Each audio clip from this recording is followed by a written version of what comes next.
Two numbers are in the ratio 3:4. On increasing each of them by 30, the ratio becomes 9:10. The numbers are, दो संख्याएं 3:4 के अनुपात में है, प्रत्येक संख्या को 30 बढ़ाने पर उनका अनुपात 9:10 हो जाता है। तो वो संख्याएं क्या है? देखिए, दो संख्या हैं, एक संख्या है बच्चों 3x, तो दूसरी संख्या क्या है 4x। ये दो नंबर्स हैं, है ना, एक ये नंबर एक ये नंबर। कह रहे हैं इन दोनों नंबर्स को जब हम बढ़ाते हैं कितना 30, तो ये नंबर है 3x बढ़ाने पर कितनी हो जाएगी 3x + 30। ये नंबर कितनी है 4x बढ़ाने पे क्या हो जाएगी 4x + 30। अब जो अनुपात निकालते हैं तो ये अनुपात क्या हो जाता है 9:10, मीन्स ये बराबर है 9/10 के। सॉल्व कर लेंगे क्रॉस मल्टीप्लाई करके, तो 10 3 जा 30x plus 30 × 10 that is 300 equal 9 4 जा 36x प्लस 39 जा 270, है ना। यहाँ बच्चों 36x है, ये 30x है, ले जाएंगे इधर माइनस करेंगे तो 6x हो जाएगा, और इसमें से इसको माइनस कर देंगे 300 में 270 माइनस हो जाएगा, कितना बचेगा 30। तो x की वैल्यू 6 5 जा 30, x की वैल्यू बच्चों क्या आ जाएगी 5।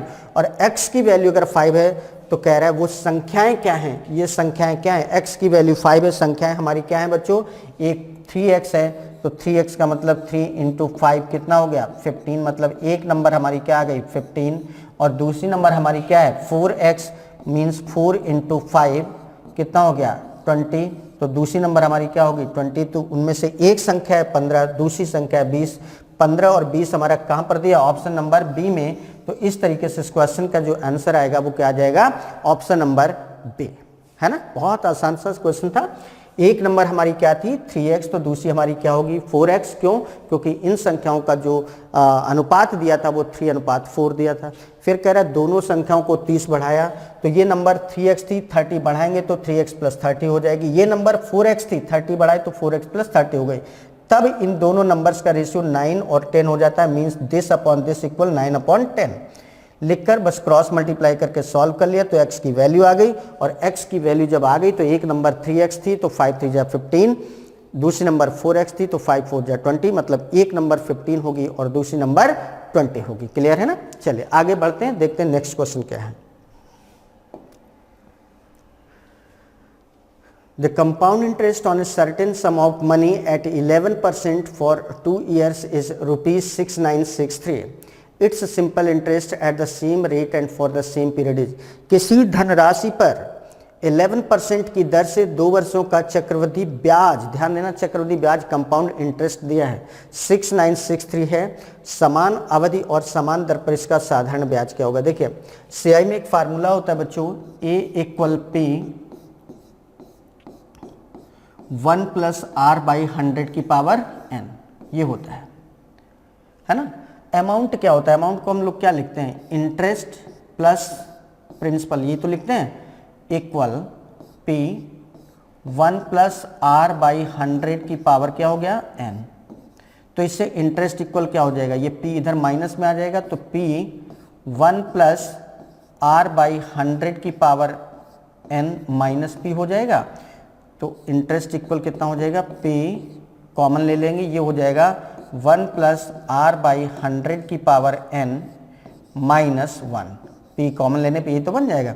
अब देखिए वैल्यू रखे, इंटरेस्ट कितना दिया है 6963, तो इंटरेस्ट की जगह क्या लिखेंगे बच्चों 6963 इक्वल P हमें निकालना है, ये हो गया 1 + रेट ऑफ इंटरेस्ट नहीं 11 दिया, 1 + 11/100, 2 साल की बात कर रहा है तो n की जगह 2 - 1 ये हो गया। तो ये हो जाएगा 6963 इक्वल P 100 कम 100 1 100 कम 100 और 11 111/100 ये तो हुआ, -1 इसका स्क्वायर कर देंगे, ठीक। तो कितना हो जाएगा 6963 इक्वल P, ये हो जाएगा 1.11 का स्क्वायर -1, है ना। तो 6963 इक्वल हो जाएगा आपका P, ये 1.11 का स्क्वायर करेंगे तो बच्चों ये कितना हो जाएगा 12321 और 2 4 अंक पे डेसिमल, तो 1.2321 - 1, ये हो जाएगा। तो फाइनली इसको जब सॉल्व करेंगे तो कितना आ जाएगा बच्चों, ये आ जाएगा आपका 6963 इक्वल P इंटू 1.2321 में इसको माइनस करेंगे तो कितना आ जाएगा, ये आ जाएगा 0.2321, है ना। तो इसको ज़रा सॉल्व कर लेंगे तो बच्चों कितना आ जाएगा, P की वैल्यू, इसका देखिए एग्जैक्ट 3 टाइम्स लिखा है तो P की वैल्यू क्या हो जाएगी, एग्जैक्टली 3000। P की वैल्यू क्या आ गई, 3000। P की वैल्यू जब 3000 आ गई तो इसका साधारण ब्याज बताना है। तो साधारण ब्याज SI इक्वल क्या होता है, SI इक्वल होता है PRT अपॉन 100, है ना। तो P की वैल्यू बच्चों कितना है 3000, रेट ऑफ इंटरेस्ट कितना है 11, टाइम पीरियड कितना है 2 अपॉन कितना हो गया 100, तो 20 कैंसिल, 30 इंटू 2 60, 60 इंटू 11 660, है ना, 660। तो साधारण ब्याज सॉरी यहाँ पर 30,000 आएगा बच्चों, 30,000, है ना। तो ये 1 0 और यहाँ पर बढ़ जाएगा तो ये हो जाएगा 600 इंटू 11 6600 रुपये, कितना हो जाएगा 6600 रुपये। और 6600 रुपये देखिए कहाँ पर दिया ऑप्शन, ऑप्शन नंबर बी। तो इस तरीके से इस क्वेश्चन का जो आंसर आएगा बच्चों क्या हो जाएगा, ₹6600। कैसे किया वो देखिए। फार्मूला क्या होता है, A equal P 1 plus R by 100 की पावर n। यहाँ पर अमाउंट जो होता है इंटरेस्ट प्लस प्रिंसिपल होता है, मतलब जो मिश्र धन होता है ब्याज प्लस मूलधन होता है, तो A की जगह I प्लस P लिख दिया equal P 1 plus R by 100 की पावर n। तो इससे इंटरेस्ट इक्वल क्या हो जाएगा, P उधर माइनस में आ जाएगा, सॉल्व करेंगे तो फाइनली ये आ जाएगा। अब इंटरेस्ट की जगह 6963 रखा, P ऐसे लिख दिया, बाकी जैसी वैल्यू दिया है, R की वैल्यू 11% दिया तो R की जगह 11, N की जगह 2 साल की बात कर रहा था तो ये रख दिया, सॉल्व कर लिया तो इधर P की वैल्यू क्या आ जाएगी 30,000। P की वैल्यू 30,000 आ गई तो SI इक्वल PRT फार्मूला साधारण ब्याज इक्वल क्या होता है PRT अपॉन 100। P की वैल्यू 30,000, रेट ऑफ इंटरेस्ट 11 दिया है, टाइम पीरियड भी कह रहा है उसी टाइम और उसी दर से बताना था। तो बस इस तरीके से, मतलब जो हमारा मेन काम था वो पता करना था प्रिंसिपल कितना है। प्रिंसिपल अगर पता चल गया तो रेट वही लेना था, टाइम पीरियड वही लेना था और इस तरीके से हमें SI बता देना था। तो इस तरीके से हमने इस क्वेश्चन को सॉल्व किया तो इसका आंसर क्या आ गया 66,000। क्लियर है, सॉरी 6600 रुपीज़, जो कि ऑप्शन नंबर बी में दिया है। तो इस तरीके से इस क्वेश्चन का जो करेक्ट आंसर है ऑप्शन नंबर बी है। चलिए अब बात करते हैं नेक्स्ट क्वेश्चन की। A dealer buys an article marked at ₹20,000 with two successive discounts of 10% and 8%. He spends ₹1440 on repairs and sells it for ₹20,000. What is his profit or loss percent? Correct to 1 decimal place. एक dealer 20,000 रुपये के अंकित मूल्य पर 10% और 8% की 2 क्रमिक छूटों के साथ एक वस्तु खरीदता है। वह मरम्मत पर 1440 रुपये खर्च करता है और इसे 20,000 रुपये में बेच देता है, तो इसका लाभ या हानि प्रतिशत। बहुत बढ़िया क्वेश्चन। देखिए 20,000 उस वस्तु का अंकित मूल्य था और डिस्काउंट हमेशा MRP पर दिया जाता है। तो देखिए 20,000 लिखा था, फिर इस पर एक डिस्काउंट मिला 10% का, तो इसकी कीमत क्या रहेगी होगी 90%, तो 90 अपॉन 100। फिर आगे चल के 8% का एक डिस्काउंट और मिलता है, तो अब इसकी कीमत क्या रह गई होगी 92%, 92 अपॉन 100 कर दिया। इसको सॉल्व करेंगे 20 20 कैंसिल, 20 20 और कैंसिल, कितना हो गया बच्चों, ये हो जाएगा 2 इंटू 90 180 इंटू 92। सॉल्व करेंगे कितना हो गया 360 इंटू 900 162, ये हो गया 06325 मतलब उस व्यक्ति ने इस चीज़ को कितने में परचेज किया 16,560 रुपये में। इसके बाद 1440 रुपये रिपेयर में खर्च कर दिया, तो 16,560 में ख़रीदा था, 1440 रुपये रिपेयर में खर्च कर दिया। ये रिपेयर में खर्च कर दिया तो उसको कुल पैसा कितना खर्च करना पड़ा 0,640,640,718 और 1 18,000 रुपये। कितना? 18,000 रुपए। 18,000 रुपए खर्च कर दिए बच्चों, 18,000 रुपए खर्च कर दिए, लेकिन फाइनली बेचा कितने में? 20,000 में। तो 2,000 का प्रॉफिट हो गया। 2,000 का प्रॉफिट हो रहा है कितने पर? 18,000 पर, क्योंकि उसने टोटल पैसा कितना खर्च किया है? 18,000 रुपए। मतलब जो कॉस्ट प्राइस होगी वो क्या होगी? 18,000। और प्रॉफिट या लॉस का असेसमेंट हमेशा किस पर होता है? कॉस्ट प्राइस पर होता है। तो 18,000 रुपए के बाद वो बेच रहा है कितने में? 20,000 में। तो 2,000 का नेट प्रॉफिट हो रहा है कितने पर बोला जाएगा? ये 18,000 पर, क्योंकि कॉस्ट प्राइस क्या है? 18,000 इंटू 100 कर लेंगे तो ये हो गया 20 कैंसिल, 10 और कैंसिल, तो कितना हो गया? 200/18। 200/18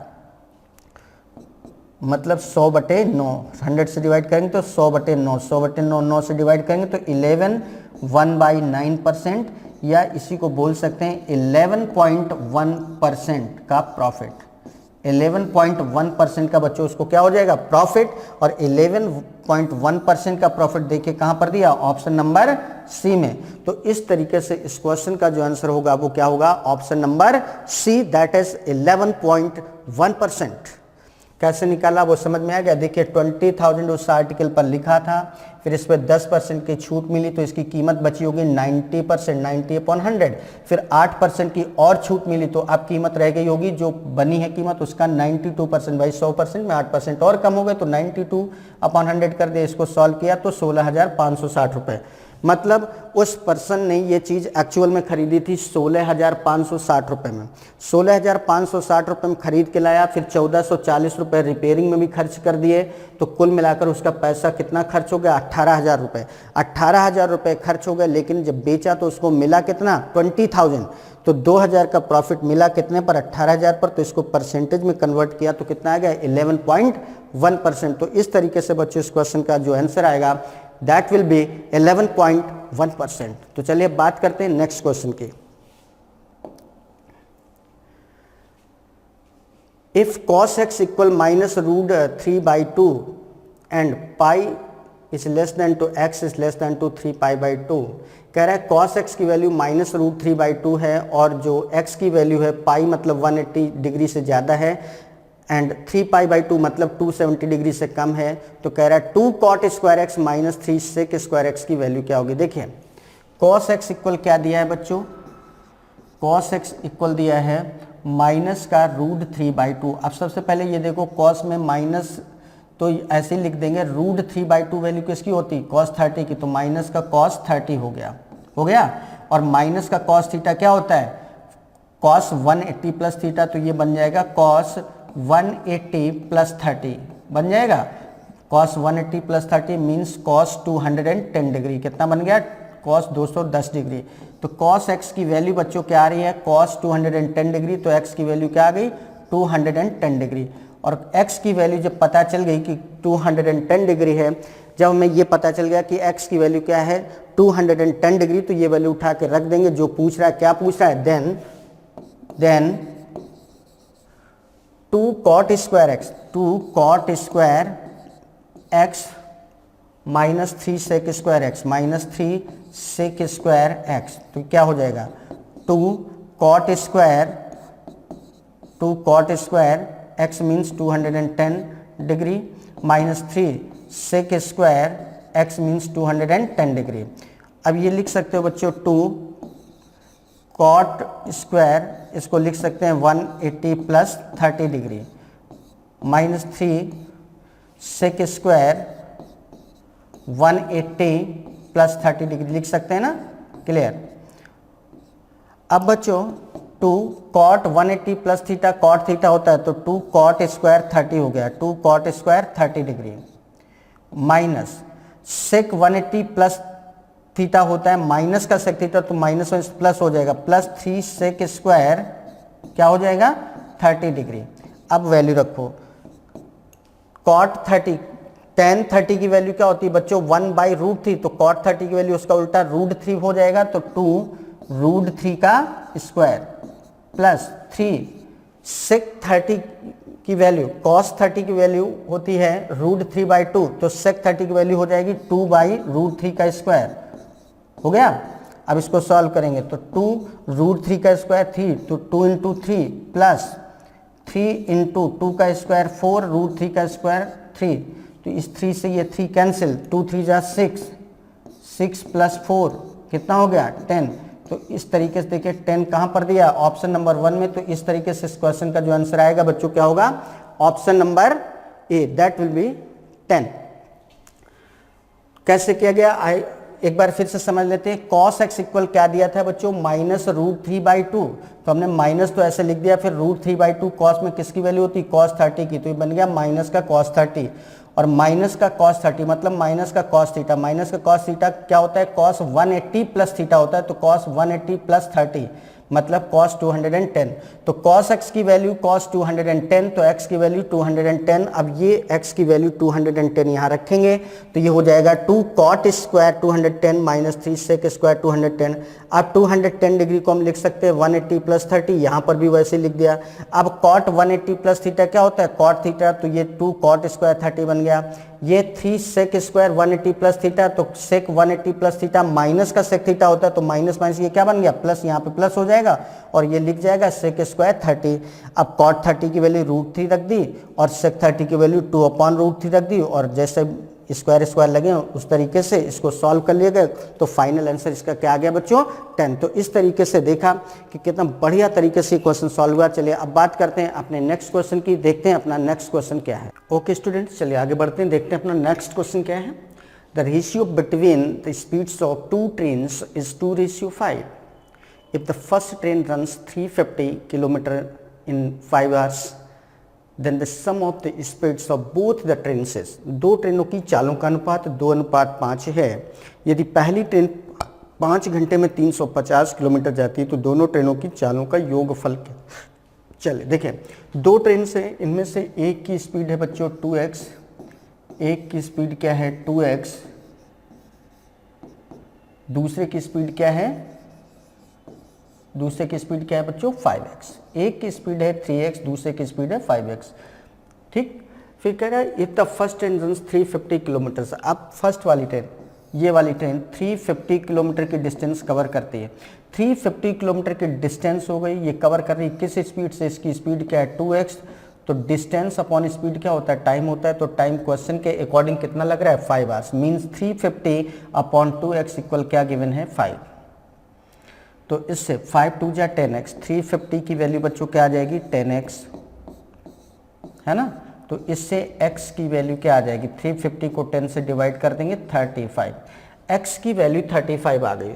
तो कह रहा है then the sum of the speeds of both the trains, तो दोनों ट्रेनों की स्पीड का sum, the sum of speeds, then the sum of speeds क्या हो जाएगा बच्चों, सम ऑफ स्पीड्स हो जाएगा 2x plus 5x, 2x plus 5x, 2x plus 5x कितना हो गया 7x। तो 7 इंटू एक्स की वैल्यू क्या आ रही बच्चों 35, 7 into 35 that is 175 kilometre per hour. Means दोनों ट्रेन की स्पीड का जो सम आएगा 175 किलोमीटर पर आएगा, और 175 कहीं पर भी नहीं दिया गया है।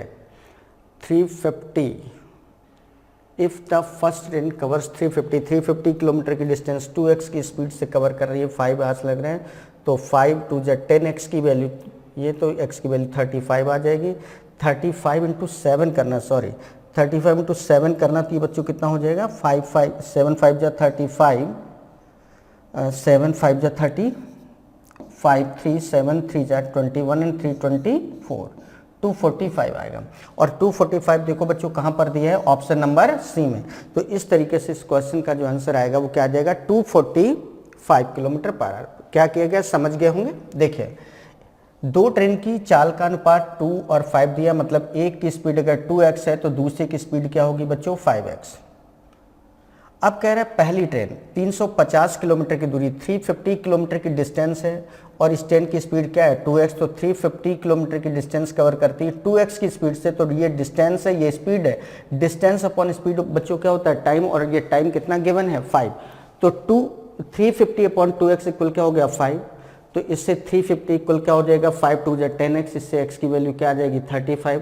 देन सम ऑफ स्पीड, तो उनकी स्पीड का सम क्या है 2x plus 5x 7x means 7 into 35, 7 into 35 करेंगे तो कितना आ जाएगा 245। इस तरीके से इस क्वेश्चन का जो आंसर आएगा ऑप्शन नंबर सी होगा। चलिए देखते हैं नेक्स्ट क्वेश्चन। नेक्स्ट क्वेश्चन बच्चों क्या है, 2 students A and B appeared for an examination. A secured 8 marks more than and the marks of the former were 60% of the sum of their marks. The sum of the marks obtained by A and B. दो विद्यार्थी A और B किसी परीक्षा में शामिल हुए। A को B से 8 अंक अधिक मिले और पूर्ववर्ती का अंक उन दोनों के अंकों का योगफल का 60% था। तो A और B द्वारा प्राप्त अंकों का योगफल क्या है। देखिए एक काम करते हैं, लेट कर लेते हैं। हमने लेट कर लिया कि B को जो मार्क्स मिले हैं वो X मार्क्स मिले। कितने मार्क्स मिले हैं X मार्क्स। बच्चों B को कितने मार्क्स मिले X, तो क्वेश्चन की कंडीशन के अकॉर्डिंग A को कितने मिलेंगे X प्लस 8 मार्क्स, 8 अंक ज़्यादा मिल रहे हैं ना। अगर B को X मार्क्स मिलते हैं तो जैसा कि क्वेश्चन में इन्फॉर्म किया गया है कि A को उससे 8 अंक ज़्यादा मिलते हैं, तो 8 अंक ज़्यादा मिलेंगे मीन्स A को कितने मार्क्स मिलेंगे X प्लस 8। अब कह रही है जो X प्लस 8 मार्क्स इसको मिले हैं वो इन दोनों के मार्क्स का जो सम है मीन्स X प्लस 8 इसका 60% के इक्वल है। तो इस नंबर का हम क्या कर देंगे 60/100 कर देंगे, तब ये इसके इक्वल हो जाएगा। मीन्स इसके जो मार्क्स हैं वो इन दोनों के मार्क्स का जो सम बन रहा है उसके 60% के इक्वल है। बस सॉल्व कर लेंगे तो कितना हो जाएगा 20 से डिवाइड करेंगे 3, 20 से डिवाइड करेंगे 5, इधर क्या आ जाएगा 5, क्रॉस मल्टीप्लाई करेंगे तो 5x प्लस 5 8 जा 40 इक्वल क्या हो जाएगा x plus x 2x plus 8 into 3, ये तो होगा। तो ये हो जाएगा 5x प्लस 40 इक्वल 3 2 जा 6x प्लस 24। बच्चों ये 6x है ये 5x, ये इधर जाएगा माइनस में हो जाएगा तो 6x माइनस 5x कितना हो गया x। अब ये 40 में 24 माइनस करेंगे तो 16, x की वैल्यू क्या हो गई 16। और x की वैल्यू जब हमको पता चल गई, जब हमको x की वैल्यू पता चल जाएगी तो हमसे जो भी पूछा जा रहा है, पूछ रहा है the sum of the marks obtained by A and B। तो A और B के टोटल मार्क्स कितने हैं, सम ऑफ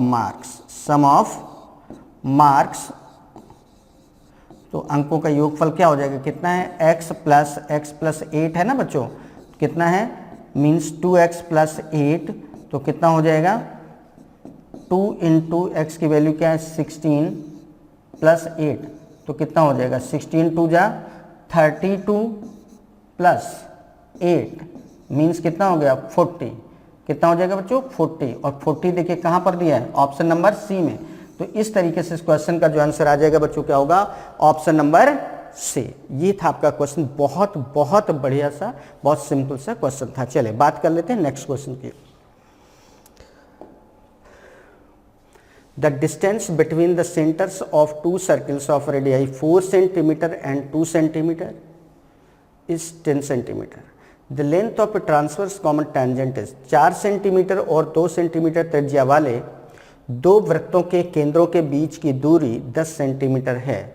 तो उभयनिष्ठ इस अनुप्रस्थ उभयनिष्ठ स्पर्श रेखा की लंबाई क्या आगे। देखिए एक बच्चों ये सर्किल है इस तरीके से, एक सर्किल ये है इस तरीके से, इसकी रेडियस है बच्चों, इसका सेंटर ये है तो इसकी रेडियस कितनी है 4, ये इसका सेंटर है मान लो C1 है और इसका सेंटर क्या है C2 है और इसकी रेडियस क्या है 2। उभयनिष्ठ ऐसे ये जो लाइन ऐसे जाएगी ये कहलाती है ट्रांसवर्स कॉमन टेंजेंट, ठीक है ना। और इनके सेंटर्स के बीच की ये जो दूरी दिया है ये दूरी कितना है 10 सेंटीमीटर, मतलब यहाँ से यहाँ तक कितना है ये 10 सेंटीमीटर है। क्लियर है, दोनों के सेंटर्स के बीच की दूरी 10 सेंटीमीटर है। ये रेडियस 4 है तो ये भी ऐसे 4 हो जाएगी, ये 2 है तो ये भी 2 हो जाएगी। तो इस स्पर्श रेखा की लंबाई ये ए बी जो स्पर्श रेखा है इस ए पॉइंट पर टच करे, यहाँ पर बी पॉइंट पर टच करे, तो इस स्पर्श रेखा की लंबाई क्या होगी लेंथ ऑफ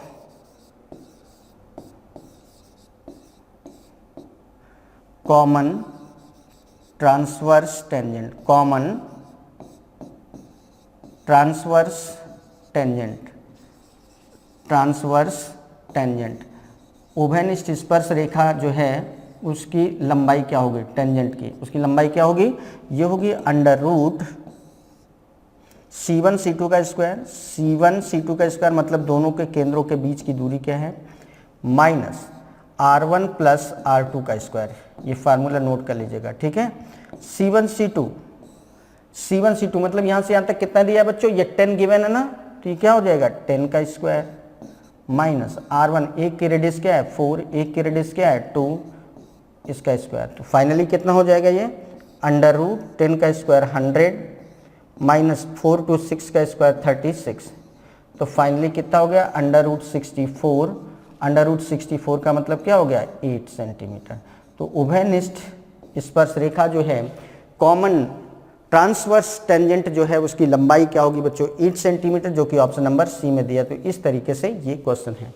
तो बच्चों समझ में आया क्या सिचुएशन बन रही है यहाँ पर और किस तरीके से, बस ये फार्मूला जरूर ध्यान रखिएगा। Length of common transverse tangent, जो उभयनिष्ठ अनुप्रस्थ स्पर्श रेखा की लंबाई होती है, ये कैसे निकाली जाती है, अंडर रूट C1 C2 का स्क्वायर। C1 C2 मतलब दोनों वृत्तों के केंद्रों के बीच की दूरी होती है, उसका square minus R1 plus R2 का स्क्वायर, जहां पर R1 एक सर्किल की रेडियस है और R2 दूसरे सर्किल की रेडियस है। इस तरीके से यहां पर इसको क्या कर लेना है, सॉल्व कर लेना है। Got it. चलिए आगे बढ़ते हैं, देखते हैं नेक्स्ट क्वेश्चन क्या है। Chords AB and CD of a circle intersects externally at point P. If AB equals 6 cm, CD equal 3 cm and PB equal 4 cm, then the length of PD is। किसी वृत्त की जीवा AB और CD एक दूसरे को बाहरी रूप से P पर काटते हैं। यदि AB equal 6 centimetre, CD equal 3 centimetre और PB इक्वल 4 सेंटीमीटर है, तो PD की लंबाई क्या है। बहुत बढ़िया क्वेश्चन है। चलिए देखें, एक ये सर्किल है बच्चों, एक स्पर्श रेखा है ये, वो सॉरी कॉर्ड, एक जीवा है आपकी AB, ये जीवा है AB और एक जीवा ले लेते हैं CD। ये AB है और ये जीवा है CD, C और D। इनको आगे बढ़ाना, इनको आगे ऐसे बढ़ाया, इनको जब आगे बढ़ाएंगे तो इस पॉइंट पर कट कर दिया और ये पॉइंट है P, एक्सटर्नली वृत्त के बाहर है कि नहीं, वही है बच्चों। जब भी दो जीवाएं, किसी वृत्त की दो जीवाएं, two chords of a circle, जब किसी वृत्त की दो जीवाएं आगे बढ़ाने पर किसी बिंदु पर मिलती हैं, वृत्त के बाहर एक्सटर्नली मिलती हैं, तो ऐसे में एक थ्योरम होती है, जैसे PA into PB, PA into PB equal होता है PD इंटू PC। मतलब PA यहाँ से यहाँ तक, ये इंटू ये इक्वल होगा ये इंटू ये थ्योरम है। ये पॉइंट नोट कर लेना, क्लियर है। चलिए अब वैल्यू देखिए, AB इक्वल 6, AB इक्वल ये चीज़ यहाँ से यहाँ तक 6 दिया है, CD इक्वल 3, CD इक्वल ये दिया है 3, PB 4, PB ये 4 दिया है। चलिए और क्या निकालना है, तो PD की लंबाई निकालनी है, ठीक है। PD हमें निकालना, ये नहीं पता है, तो चलिए एक काम करते हैं, वैल्यू रखते हैं। PA कितना हो जाएगा, PA यहाँ से यहाँ तक ये 6 है, ये 4 है, तो 6 4 कितना हो गया 10। PA की वैल्यू क्या हो गई 10 इंटू PB कितनी है 4 इक्वल PD हमको निकालना है इंटू PC कितना है, PD हमको निकालना है, PC है आपका PC ये नहीं पता है, PC कहीं दिया है, नहीं दिया। चलिए एक काम करते हैं, ये PD है, इसको हम लिख सकते हैं, PC को हम लिख सकते हैं, इसको लिखेंगे PD माइनस 3। PD पूरा है यहाँ से यहाँ तक, उसमें से 3 हटा दो तो PC आ जाएगा। तो क्या आ जाएगा PD माइनस 3, ये हो गया 40 इक्वल PD इंटू PD का स्क्वायर हो गया PD स्क्वायर माइनस 3PD, ये तो हुआ। चलिए PD स्क्वायर माइनस 3PD, एक काम करते हैं, ये बन जाएगा आपका PD square minus 3PD -40 equal क्या हो जाएगा 0। अब 40 के ऐसे फैक्टर्स करने हैं कि 3 आ जाए, तो 8 5 जब 40 और 8 5 का डिफरेंस 3 होता है, तो ये लिख देंगे आपका PD स्क्वायर माइनस का 8 PD प्लस का 5 PD माइनस का 40 इक्वल क्या हो गया 0। अब एक पेयर ये बना, एक पेयर ये बना, इसमें PD कॉमन ले लिया तो क्या बचेगा PD माइनस 8 प्लस 5 कॉमन ले लिया तो PD माइनस 8, ये तो बनेगा इक्वल 0। अब पूरे में PD माइनस 8 कॉमन हो गया, PD माइनस 8 कॉमन, तो यहाँ पर क्या हो गया PD प्लस 5 इक्वल 0। अब एक बार ये 0 एक बार ये 0, इससे 0 करोगे तो PD नेगेटिव आ जाएगा, तो कोई मतलब नहीं है, लंबाई नेगेटिव नहीं होगी, तो इससे करेंगे तो PD इक्वल क्या आ जाएगा 8, PD इक्वल 8 आ जाएगा। भाई PD माइनस 8 इक्वल 0 करोगे तो PD इक्वल क्या आ जाएगा 8, और 8 देखिए ऑप्शन में कहाँ दिया है, नहीं दिया है, ठीक है। तो PD की लंबाई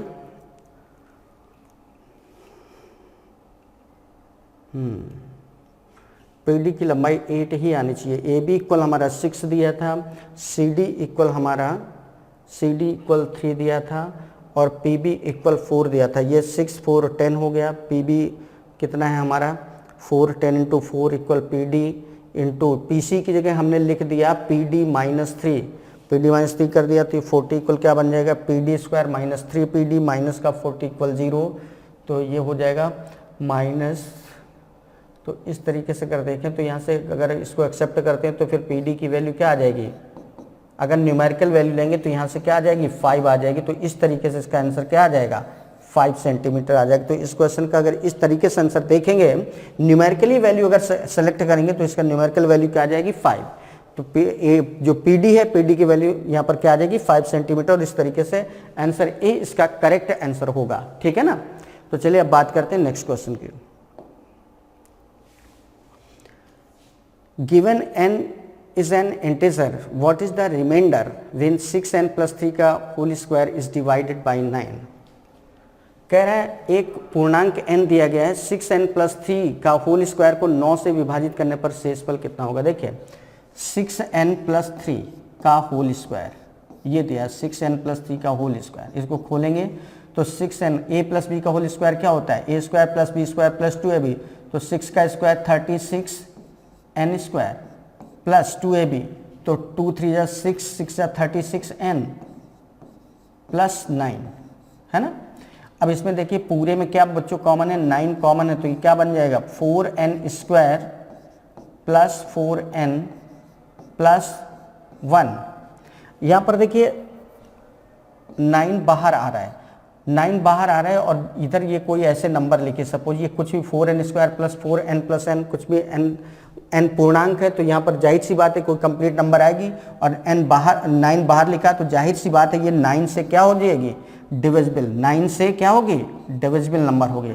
और 9 से अगर ये डिविजिबल नंबर है तो जाहिर सी बात है जब पूरी तरीके से डिविजिबल है तो रिमाइंडर मतलब जो शेष फल होगा वो क्या होगा 0 होगा, तो रिमाइंडर क्या हो जाएगा 0, मतलब शेष फल क्या आ जाएगा 0। शेष फल जो हमारा होगा वो क्या आ जाएगा बच्चों 0 आ जाएगा। बात समझ में आई भाई। 9 बाहर बिल्कुल हमें मिल रहा है, मतलब 9 हमारा बिल्कुल सेपरेट हो गया, मतलब आगे जो भी नंबर आएगी वो 9 का मल्टीपल होगी, 9 से पूरी तरीके से क्या हो जाएगी डिविजिबल, और जब पूरी तरीके से ये नंबर डिविजिबल होगी तो जाहिर सी बात है शेष फल क्या आएगा 0, और 0 का मतलब है ऑप्शन नंबर डी। इस तरीके से इस क्वेश्चन का आंसर क्या हो जाएगा ऑप्शन नंबर डी हो जाएगा। क्लियर है। तो इस तरीके से बच्चों इस क्वेश्चन को यहाँ पर सॉल्व किया गया। उम्मीद करते हैं बहुत बढ़िया से समझ में आ गया होगा, कहीं कोई इश्यू नहीं, कहीं कोई प्रॉब्लम नहीं। तो चलिए बात करते हैं अपने नेक्स्ट क्वेश्चन की।